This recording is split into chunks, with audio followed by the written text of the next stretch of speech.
Dear students, welcome to Class 8 Geography. We are going through the chapter Migration.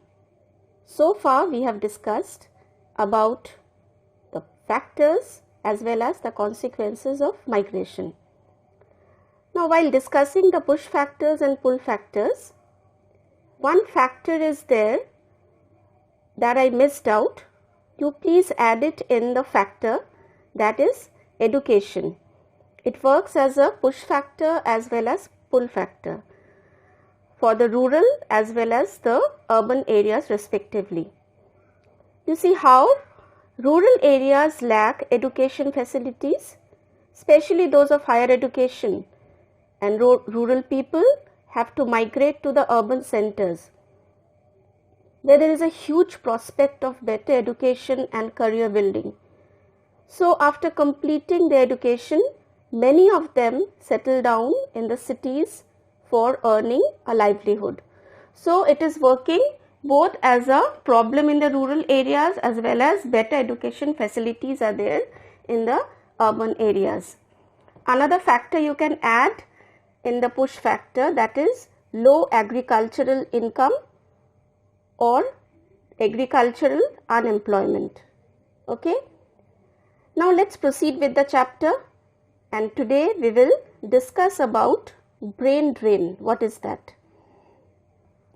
Brain drain is the migration of skilled human resources from one nation to another for trade, education and better opportunities.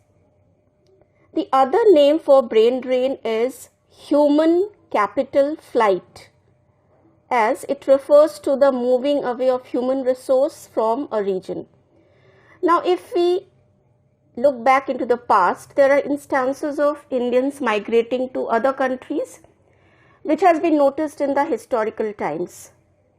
In the 19th century, many Indians migrated to the countries like Mauritius, Myanmar, earlier it was known as Burma, Sri Lanka, Malaysia, Fiji, Trinidad, South Africa, etc., many other countries, and they settled permanently there. Since 1970s, there were some highly educated and skilled professionals, those who migrated from India to some of the most advanced countries such as USA, UK, Canada, and some countries of Western Europe, and that led to a serious problem of brain drain. This kind of migration most commonly occurs from the developing countries to developed countries. Now there is a question why brain drain is a problem. Because there are trained and skilled professionals who are needed in every part of the world. But when they are emigrating at a large number from their home countries. And there are some factors responsible for this. What are the factors that are responsible? Those are push factors that they find it in the developing countries. That's why they just migrate or emigrate to the developed countries. What are the factors? Number one, low earnings and low prospects of finding better jobs in the developing countries. Number two, lack of facilities for education and training. Number three, lack of funds for research. Number four, poor work culture and lack of freedom at work. And number five, political and economic instability. And why they get attracted to the developed countries? Because there are better standards of living, high quality of life, high earnings, good prospects of finding better jobs, ample facilities for education and funds for doing research work.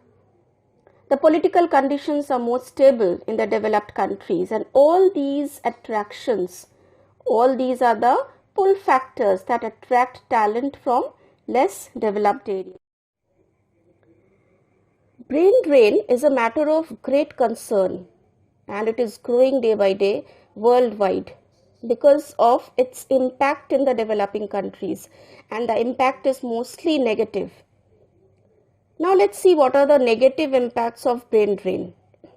Number 1, the country loses skilled labor that slows down its development. Number 2, the country loses the services of scientists, doctors, and teachers, leading to a fall in the quality of its medical as well as educational facilities. The country also loses businessmen, and as a result, its economy suffers. All these countries, the home countries, mostly they are developing countries, they invest a lot in the education and training of young health professionals. And it translates into a loss of considerable resources when these people migrate with the direct benefit to the recipient states or the receiving states, whereas the cost of educating and training, that is both that is borne by the home country. So it's a great loss for the home country. So these are all the negative impacts of brain drain. Now let's see, there are some positive impacts also. What are the positive impacts of brain drain? Number 1, those who emigrate, they sharpen their skills and increase their knowledge abroad. And number 2, those who emigrate often send back a large part of their income to their home country, and it helps the home country's economy. This is all about the chapter. Now we will see the assignment. Now this is worksheet number 2 from the chapter Migration. 4 questions are there. Question number 1, what are the economic factors responsible for migration? Number 2, define brain drain and write any 3 push factors of brain drain. Question number 3, explain the positive and negative social impact of migration. And question number 4, why brain drain is a matter of concern for the home country. You will get all the answers and you write it in your geography copy. Thank you. Stay safe.